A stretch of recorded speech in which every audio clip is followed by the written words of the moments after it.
Welcome to this brand new video series where we're going to be deep diving into the machine that started it all for us, the SLAYER Espresso. SLAYER was founded in 2007 with one simple mission: to make coffee better.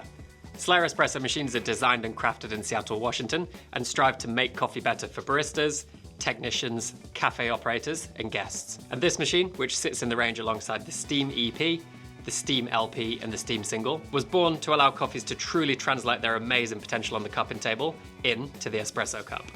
The SLAYER Espresso is available as a single group, which is this machine that we're going to showcase in these videos, but also in 2 and 3 group configurations, all of which utilizing the patented needle valve technology, giving the barista incredible flow rate control. In this video series, we'll run through everything you need to know about the Espresso Single Group, including sharing some of my favorite starting recipes with you. Today, starting with the icon, the SLAYER shot, but then in the coming weeks, sharing recipes such as the reverse SLAYER shot, the low flow Spro, the 15-15-15, and also a bit more of an unconventional way of using the machine to brew coffee which is closer to filter coffee in strength rather than high intensity like espresso. For each video, we'll share with you the types of coffee that we found give the best results based on each recipe, and also how you can tweak and adapt these recipes to get exactly the results you're looking for. But, and there's a really important point I must stress here, these videos are not designed to be prescriptive. This isn't some sterile navigation system saying, turn left, turn right, turn left, and you've reached your destination. This is designed more to be a little bit of a roadmap, so when you're making your way along your own journey to your own perfect espresso, you've got more information when you're making decisions, what might happen if you turn left, what might happen if you turn right, giving you more information based on our experiences of using this machine. With this ridiculously powerful machine, there are literally countless combinations of variables at your disposal. Off the top of my head, you can play around with different flow rates, different pressures, adjusting the brew temperature, different shot phases and timings, different ways of saturating the puck from very slowly to very quickly. All of that on top of the usual things you can control, things like dose, yield, grind size, basket choice and size. We've got a lot of ground to cover. We're gonna have a lot of fun along the way, so make sure you subscribe so you don't miss any future videos. Before we go ahead and brew a SLAYER shot, I just want to give you a quick reintroduction to this machine in case you're not familiar with it, and also so we're using the same language and terminology throughout these videos. This machine has the tagline of the ultimate coffee professional's tool for a reason. At the core of its design are coffee quality and workflow. So from a design perspective, it's got that really nice low profile, which allows baristas to engage really clearly with their guests. The shot mirror allows you to carefully monitor extractions without having to constantly crouch down. And the independent brew and steam tanks give excellent temperature stability and also enough steam capacity to keep up in any environment. It features the intuitive barista dashboard so you can easily fine-tune your settings, and of course, it utilizes the patented needle valve to manipulate flow, which can be easily accessed by removing the cup tray, a feature which we're going to cover a lot in the coming videos. The Espresso series is highly customizable, but as standard, it features the silver powder-coated X's, the actuators are finished in European ash, and we also have black powder-coated rear and side body panels.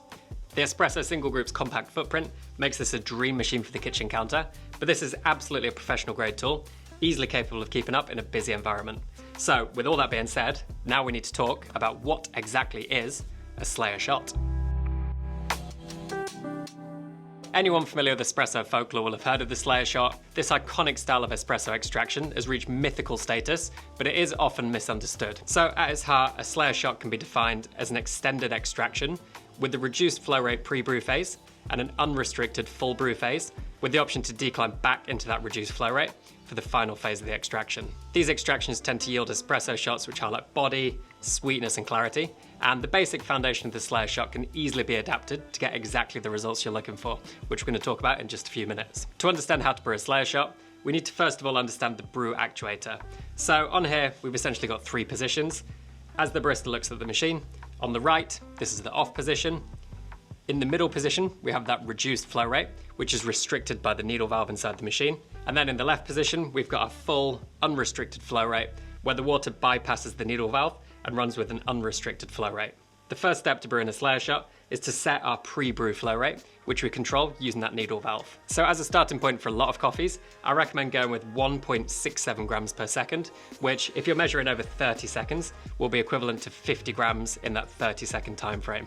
If you're brewing a very light roast coffee and you want to increase the total contact time and also the extraction, you might want to slightly reduce this pre-brew flow rate to maybe 1.33 grams per second, equivalent to 40 grams in those 30 seconds, Or if you're going for a very dark roast coffee and you want to slightly reduce the total contact time and the extraction, you might want to increase this to perhaps 2 grams per second, which is equivalent to delivering 60 grams in 30 seconds. Whichever you decide to go for, you'll need quite a fine grind in order to reach our desired total contact time as a starting point of between 45 and 55 seconds. For this shot, I'm going to brew an 18-gram dose, but obviously adjust this based on the basket you're using. And as a little quick tip, if you see the indent of the screw in your puck, you probably got a little bit too much coffee in there, so just bring down your dose slightly. When it comes to your brew recipe, obviously if you prefer a slightly longer shot, you can go for maybe a 1 to 2.5 ratio, maybe 1 to 3, or if you like a slightly shorter, more intense shot, you can bring this ratio a little bit tighter, maybe 1 to 1.5.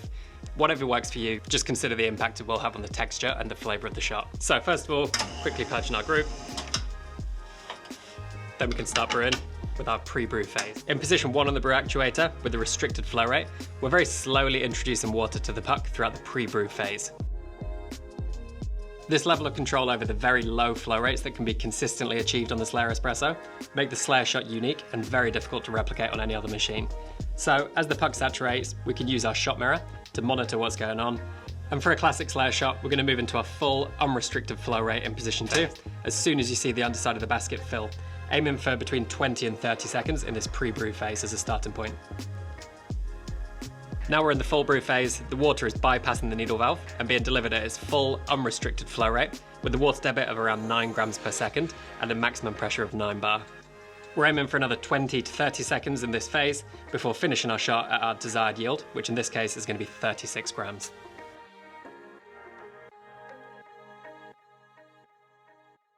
So there is your classic SLAYER shot, and giving it a little taste. The first thing you notice is the clarity. The flavors really pop, they're very vibrant. The texture is really viscous and coating, really quite syrupy. And when it comes to balance, we're really pushing through lots of sweetness here. Really delicious, but there's so much you can do with this, taking that standard recipe and making 1 or 2 very small changes, which have a big impact on the profile of the cup. In this shot, I moved from our pre-brew phase with the restricted flow rate into the full unrestricted flow rate.